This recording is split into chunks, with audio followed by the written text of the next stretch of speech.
यतीम बच्ची की कहानी। एक गांव में एक छोटी सी यतीम बच्ची रहती थी जिसका नाम आमना था। आमना के माँ बाप एक हादसे में इंतकाल कर गए थे जब वो सिर्फ 7 साल की थी। इसकी परवरिश इसकी चची कर रही थी, जो अक्सर उसके साथ सख्ती से पेश आती थी। आमना का दिल मासूम था, लेकिन जिंदगी की सख्तियों ने उसके नन्हे दिल पर गहरा असर डाल दिया था। चची के घर में आमना को सिर्फ काम करना पड़ता।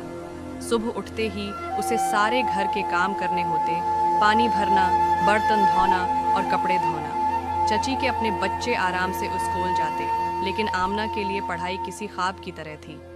फिर भी जब वो काम से फारिग होती तो छिपकर अपनी एक छोटी सी डायरी में कुछ लिखने की कोशिश करती या पुरानी किताबें पढ़ती जो उसने कभी कुचरे के ढेर से उठाई थी। एक मौके एक दिन गांव में एक नया स्कूल खुला। स्कूल के उस्ताद रहमान साहब एक अच्छे इंसान थे और गांव के हर बच्चे को तालीम देना चाहते थे। जब उन्होंने आमना को देखा तो उसके चेहरे की मासूमियत और शौक भरी आंखों ने उन्हें महसूस करवाया कि ये बच्ची कुछ खास है।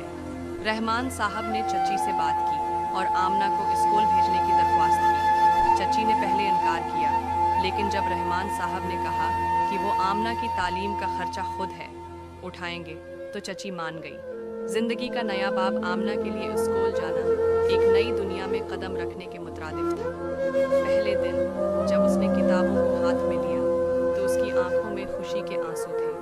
रहमान साहब ने उसकी रहनुमाई की और आमना ने सख्त मेहनत से पढ़ाई शुरू कर दी। वो न सिर्फ अपनी क्लास में सबसे सही निकली, बल्कि पूरे गांव में मशहूर हो गई। एक कामयाब जिंदगी, सालों की मेहनत के बाद आमना ने तालीम मुकम्मल की और एक कामयाब उस्ताद बन गई।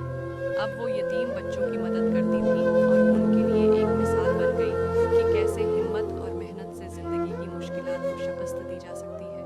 आमना